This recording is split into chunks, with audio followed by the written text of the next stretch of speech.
Hello everyone, welcome back to our economics class. Today's topic is from unit number 8, sources of public revenue.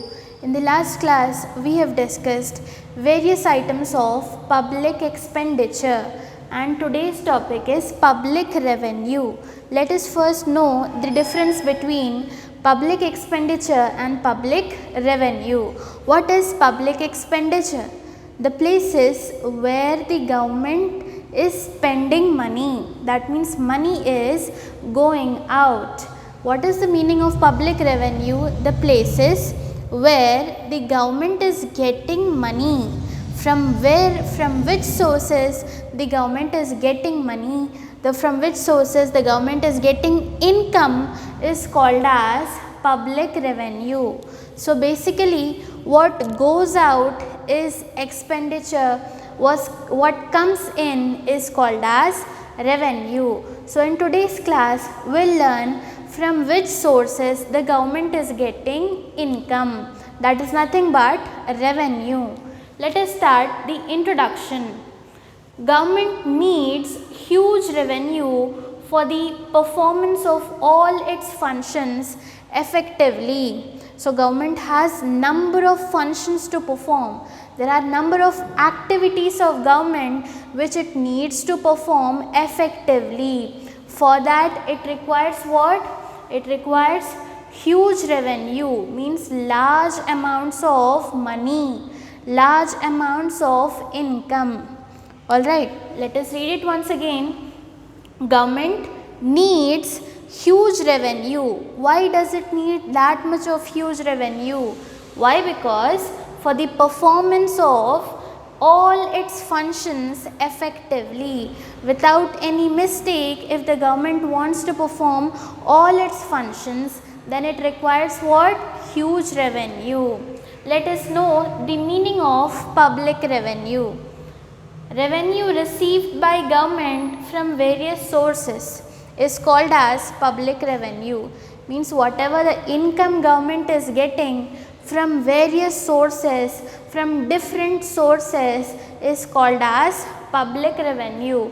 In the last class I already said, whenever we see the word public, means you need to think that is government. So public revenue means government's revenue. From which sources government is getting revenue is called as public revenue. So let us see what are the various sources. Like before starting the topic, we have a map over here. That public revenue is divided into tax revenue and non-tax revenue. This is the first step. Public revenue is divided into tax revenue and non-tax revenue. Then tax revenue further divided into direct tax and indirect tax. Alright, tax revenue is divided into direct tax and indirect tax. Whereas non-tax revenue is divided into 4 subheadings: administrative revenue, commercial revenue, loans and advances, and grants and aid.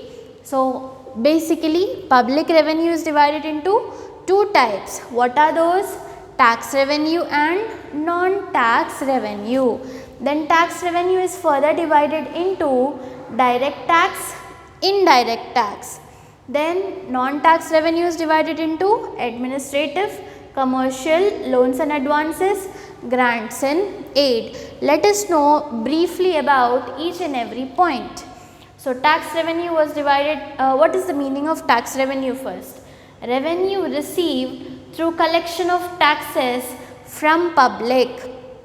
So whatever the taxes public is paying to the government, from that whatever revenue is getting, so that is called as tax revenue.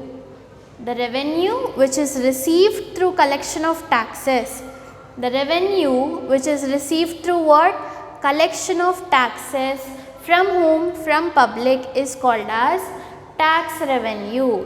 Means we common people will be paying taxes to the government. So the government is receiving that revenue from where? From taxes. From whom? From public. Alright. Government is receiving revenue from whom? Through the taxes. From whom? From the public. So, revenue received through collection of taxes from the public is called as tax revenue. This is divided into direct tax and indirect tax.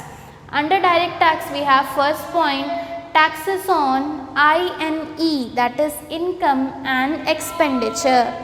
Taxes on income and expenditure, for example, personal income tax. If you according to the person's income, they are having some proportion of tax to be paid. A person with higher income will have a particular percent of tax. A person with average income will have a particular percentage of tax which he need to pay. So, based upon the income and expenditure, we are paying taxes. Like which tax we are paying? Personal income tax. Alright. This is a direct tax we are paying to the government. Then second, taxes on wealth and capital assets. So, based upon our proportion of wealth, how much of wealth we are having, it may be in the form of property, it may be in the form of cash, it may be in the form of checks, it may be in the form of cash in the bank, in the form of deposits, anything. All these things are considered as wealth. Or any capital assets, if you are having property somewhere, that is also considered as wealth. So, whatever the wealth and capital assets you are having, you need to pay taxes on that. Like for which taxes? We are having wealth tax and gift tax. Wealth tax in the sense, according to the proportion of wealth you are having some tax to be paid. Then what is nothing but gift tax? Whenever you are receiving or you are giving the gifts, with the gifts are related with checks, bonds, shares or debentures, then you consider it to be paid as tax. Don't go deep into the concept, just think that the taxes which we are paying directly to the government is called direct tax. Like which taxes we are paying? Taxes of income and expenditure, then taxes on wealth and capital assets.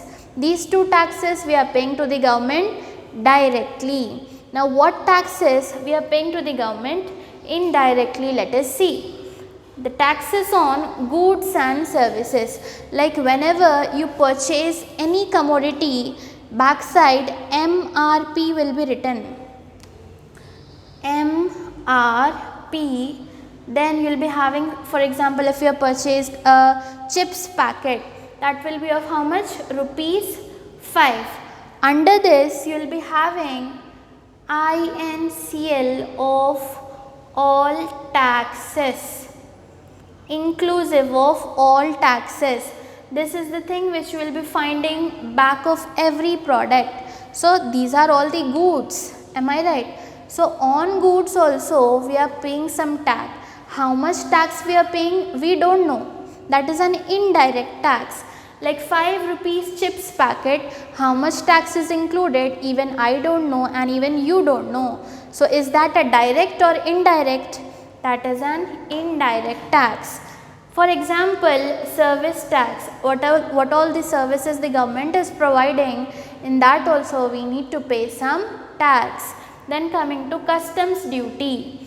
So, whatever the goods which are imported and exported, sending our goods to other country or receiving goods from other foreign countries, this is called as imports and exports. If the goods are coming from foreign countries to our country, that is called as import.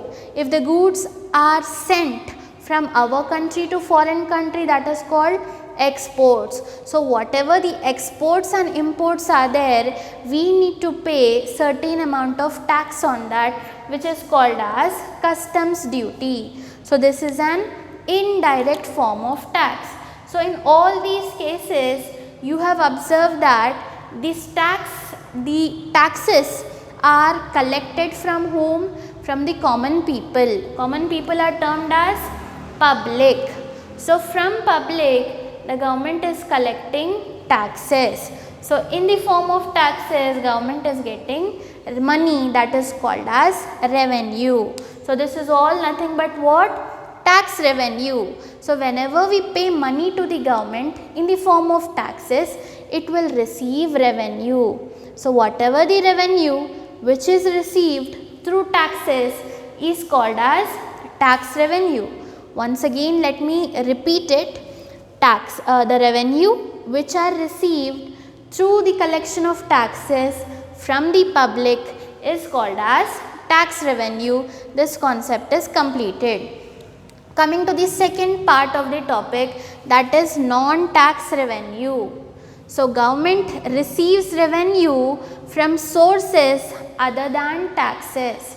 For example, imagine that there is a person who is working in some IT company. For example, let us say he is working in Wipro Limited.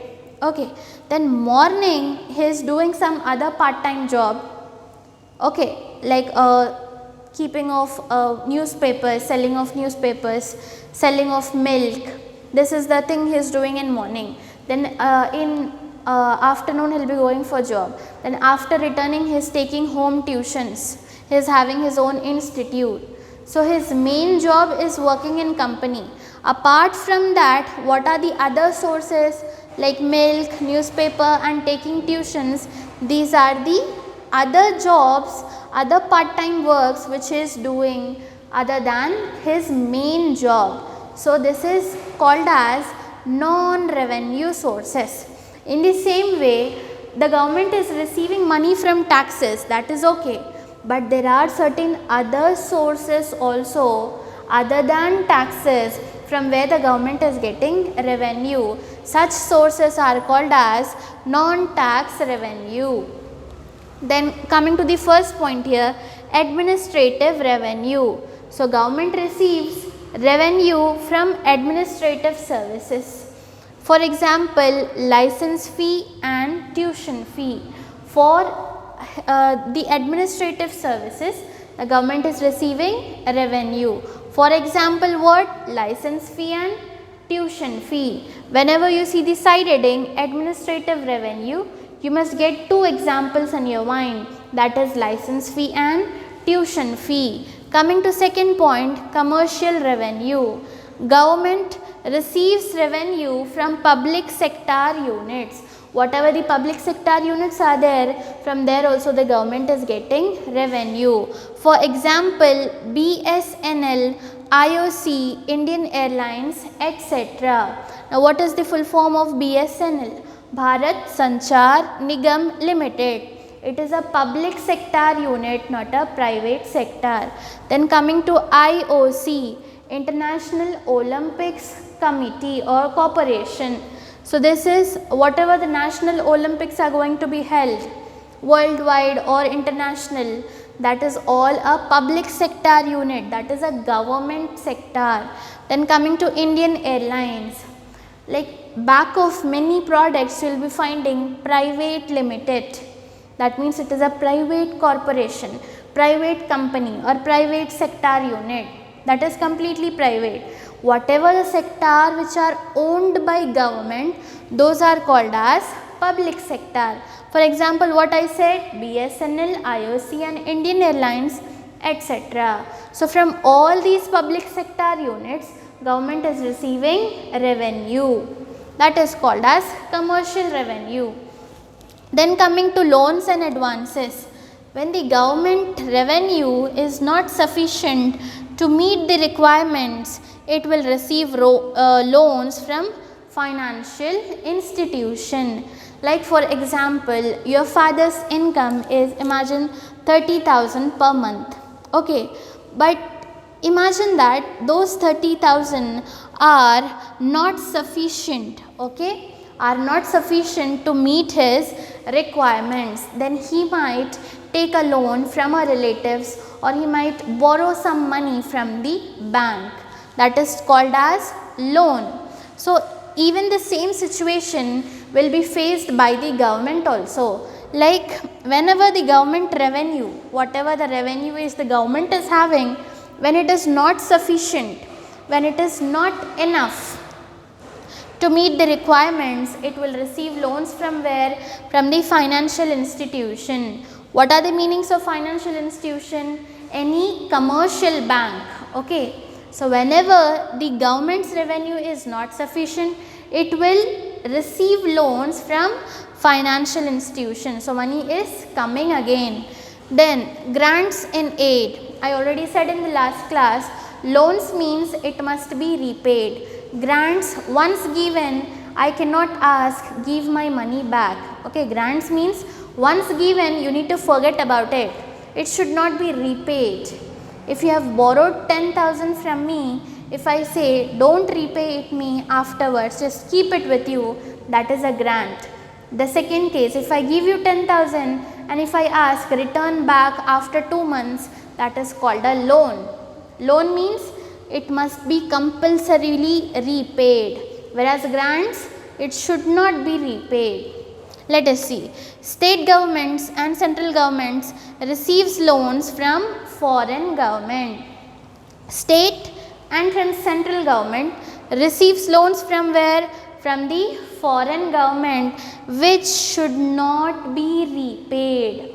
Understood? So money is coming through grants, then money is coming from loans, money is coming from commercial sector, that is private sector, money is coming from administrative services, money is coming from taxes, it may be direct tax, it may be indirect tax. So in the whole topic, we are discussing that government is getting money from different sources.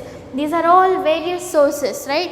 So government, public means what? Government is receiving money, is nothing but revenue. Government is receiving revenue from various sources. This is the main motto of our topic. Like you will be asked the question in this manner. Explain the sources of public revenue. Means from where the government is getting revenue. We need to write it as tax revenue and non-tax revenue. Again divided into direct and indirect. This is further divided into 4 types. So this topic have come to an end. Hope I was pretty clear in explaining all the topics. You must practice it daily. Write it in your notebooks. Just write it 2 to 3 times and learn it for 2 to 4 times. Then you will understand the topic. See you in the next class with some new topics. Till that, stay home, stay healthy and keep practicing.